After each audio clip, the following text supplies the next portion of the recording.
सोचिए, अगर दुनिया में एक ऐसी जगह हो जहां बहरी जहाज और हवाई जहाज अचानक गायब हो जाए, ना कोई सिग्नल, ना कोई सबूत, सिर्फ खामोशी, डर और एक राज जो आज तक हल नहीं हो सका। ये कोई कहानी नहीं, ये बरमूडा ट्रायंगल का सच है। एक पुरस्कार और तहलकेंगेज इलाका जहां साइंस भी हैरान है और इंसानी दिमाग अब तक उस राज को समझने से कासिर है। आज हम इसी वीडियो में इस राज से पर्दा हटाएंगे। Over the past 50 years, 3,000 ships and 100 planes have gone missing in a mysterious stretch of water in the Atlantic Ocean.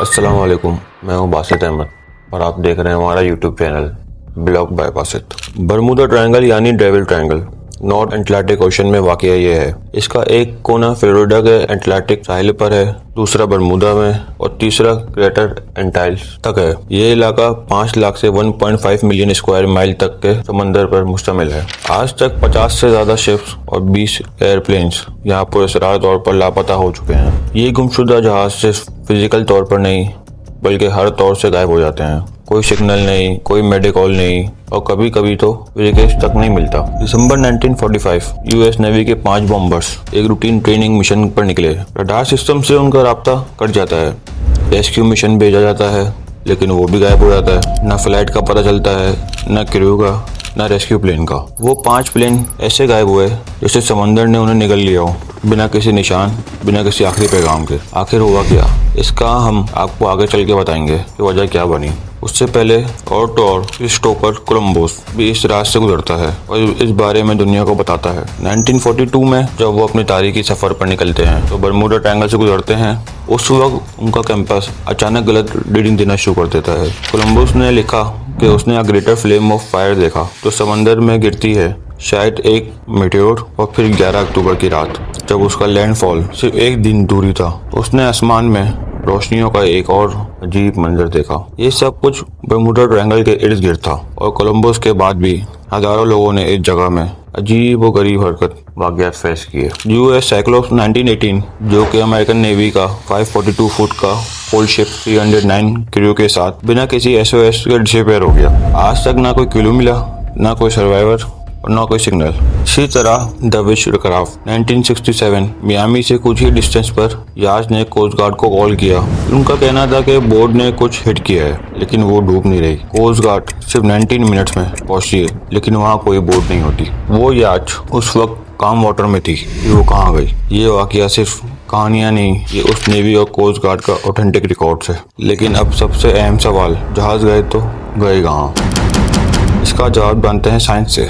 NOAA national oceanic and atmosphere administration के मुताबिक इस जगह का सबसे बड़ा असर है गल्फ स्ट्रीम, एक तेज समुद्री लहर जो गर्म हवा और पानी को साउथ से नॉर्दर्न तक ले जाती है। ये करंट अटलांटिक ओशन का डीप सिस्टम है जिसे MOC कहते हैं, यानी अटलांटिक मेरिडियनल ओवरटर्निंग सर्कुलेशन। ये लहर बहुत तेज घूमती है और तब्दीली से भारी होती है। इसकी वजह से यहाँ का मौसम एक सेकंड में बदल सकता है और जब कोई जहाज या प्लेन किसी एक्सीडेंट का शिकार होता है तो ये करंट्स उसका वेरिकेट दूर दूर तक ले जाती है। इसलिए अक्सर कुछ भी ढूंढना मुमकिन नहीं होता। यहाँ बारिश कोयल भी पाए जाते हैं, छुपे हुए तूफान जो अचानक जोरदार हवाओं के साथ आते हैं। यहाँ जहाजों को भी उल्टा भी सकते हैं। इसके अलावा वाटर स्पोर्ट्स यानी सी टोर्नाडोज भी इस इलाके में आम है। इनकी गर्दिश और हवा का अचानक सिमट तब्दील करना किसी भी प्लेन या शिप के लिए बहुत खतरनाक हो सकता है। और सबसे अजीब चीज, कंपेस फेलियर। कहा जाता है कि यह कंपेस कभी कभी शुरू नॉर्थ की तरफ इशारा करता है जबकि हमें चाहिए मैग्नेटिक नॉर्थ। यह छोटी सी गलती किसी भी नेविगेटर को किलोमीटर दूर ले जा सकती है। और अगर समंदर में शैलो एरिया या छुपे रीफ्स हैं जो जहाज को डूबना मुमकिन है। बरमूडा ट्रायंगल के अंदर ट्रॉपिकल स्टॉर्म्स और हरिकेन्स का आना भी आम बात है। पुराने दौर में जब लोगों के पास एक्यूरेट वेदर सिस्टम नहीं थे तो वो आसानी से इन तूफानों का शिकार हो जाते थे।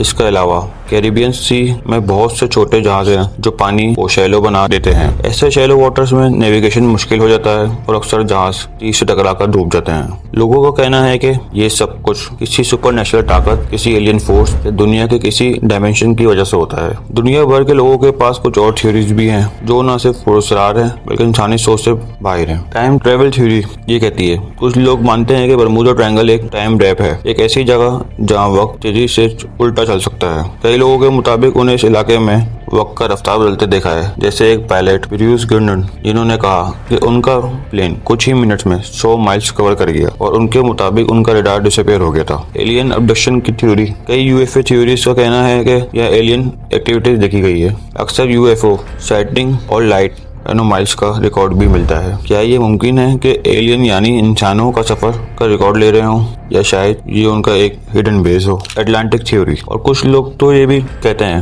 कि बर्मुडा ट्रायंगल के नीचे अटलांटिक वो डूबी हुई एडवांस सिविलाइजेशन का असर भी अब भी मौजूद है। उनका कहना है कि अटलांटिक के क्रिस्टल एनर्जी टावर्स अब भी काम कर रहे हैं, मैग्नेटिक डिस्ट्रप्शन का सबब बन रहे हैं। मगर यूएस नेवी और कोस्ट गार्ड ने इन तमाम थ्योरी को कैटेगरिकली डिनाई कर दिया गया है। उनका कहना है कि इस इलाके में होने वाले तमाम हादसा का सबब सिर्फ दो चीजें हैं, मालियाती असरात और इंसानी गलती। बर्मुडा ट्रायंगल और इस्लाम का एक बहुत दिलचस्प लेकिन ज्यादातर तसव्वुराती पहलू है। कुरान और हदीस में बर्मुडा ट्रायंगल का सीधा जिक्र नहीं मिलता, लेकिन कुछ लोग इस पूरे सराय इलाके को इस्लामिक नजरिया के रोशन में समझने की कोशिश करते हैं। कुछ लोगों का ये मानना है कि दज्जाल इस इलाके में कैद है। इससे मुतालिक कोई पुरस्कार वाक़ियत इस जगह से वाबस्ता है। इस थ्योरी की बुनियाद तमीम दारी रहमतुल्लाह की उस हदीस पर रखी जाती है जहाँ उन्होंने एक बालों से ढांपा हुआ शख्स देखा जो किसी जजीरे पर कैद था और उन्होंने उसे दज्जाल कहा। लेकिन उस हदीस में उस जजीरे का जोग्राफिकल लोकेशन नहीं बताया गया और ना ही इस बात का कोई दलील है कि वो बर्मुडा ट्रायंगल था। ये सिर्फ लोगों का तफसीर और एजम्पशन है। इस्लाम में जिन्नात का जिक्र है जो हवा, पानी और जमीन में रह सकते हैं, और कुछ लोग कहते हैं कि बर्मुडा ट्रायंगल में जिन्नात या गैबी मखलूक का अमल दखल हो सकता है जो इंसानी टेक्नोलॉजी को डिस्टर्ब करती है, जिससे कंपास गुम जाना या प्लेन्स का डिसअपीयर हो जाना। ये भी एक थ्योरी है। इस्लामी टेक्स्ट इस थ्योरी की तस्दीक या तर्क नहीं करते। ये ज्यादातर आवाम के दिमाग में उभरने वाले आइडियाज हैं। कुछ लोग कुरान की कुछ आयत का ताल्लुक बर्मुडा ट्रायंगल से जोड़ने की कोशिश करते हैं। ये आयत कुछ लोग इस तरह इंटरप्रेट करते हैं कि स्पेस, टाइम, जोन या कुदरती बंदिशें मौजूद हैं जहाँ इंसानी साइंस कमजोर पड़ जाती है और बर्मुडा ट्रायंगल उनमें से एक हो सकता है। इस्लामिक मुफासिरीन ने इस आयत की जनरल यूनिवर्सल बाउंड्री का जिक्र कहा है। इस्लाम एक इल्म और तहकीकात का दीन है। अगर कोई चीज राज है, इस्लाम उसे गैर फितरी नहीं बनाता बल्कि इनकरेज करता है कि उसका इल्मी और तहकीकाती तौर पर जायजा लिया जाए। इसलिए बर्मुडा ट्रायंगल जैसे टॉपिक के लिए इस्लाम का अप्रोच यही है। बर्मुडा ट्रायंगल के हवाले से इस्लाम में कोई मुकर्रर और साबित बात नहीं मिलती। ये तो था बर्मुडा ट्रायंगल और इस्लाम रिलेटेड चीजें।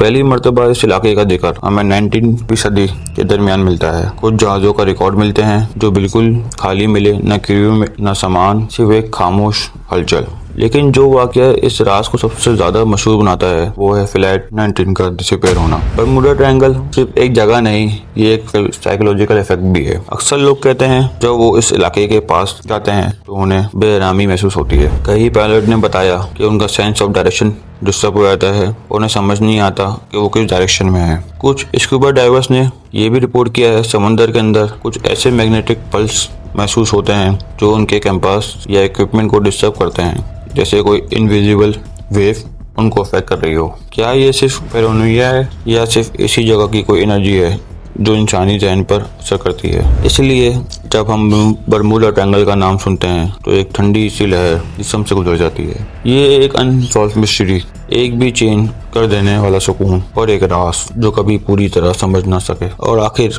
क्या ये सिर्फ नेचर का खेल है या फिर वाकई कोई ऐसी ताकत जो समझ से बाहर है? ये फैसला आपका है। अगर आपको ये डॉक्यूमेंट्री पसंद आई हो तो लाइक, शेयर एंड सब्सक्राइब करना ना भूलें और कमेंट में जरूर बताएं आप बर्मुडा ट्रायंगल के राज को किस नजर से देखते हैं।